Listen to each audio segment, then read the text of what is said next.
Filip Hrgovic reveals the one big mistake both him and Anthony Joshua made against Dubois. Filip Hrgovic has been comparing his performance against Daniel Dubois with Anthony Joshua's. Hrgovic was the experienced and well-ranked favorite going into his fight with Dubois back in June 2023.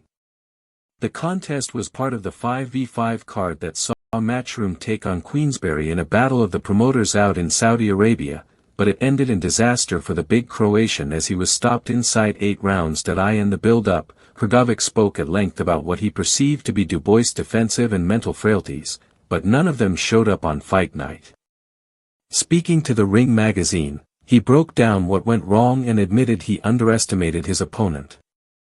"I took him too lightly and underestimated him, thought it'd be a much easier fight for me. I lost my energy after 5 or 6 rounds, could hardly see his punches coming from the second round, had 2 deep cuts and they affected my vision, my focus, and gave him confidence to push me." He then shared what he thinks were the shortcomings of his tactical plan and compared them to the way in which Joshua was also beaten by Dubois back in September, believing they both gave too much space to launch attacks. "I made a mistake giving him too much space to move forward, should have pressed him more to go backwards, needed to block his jab and move my head more. I was too confident that one big right would land and he'd go down."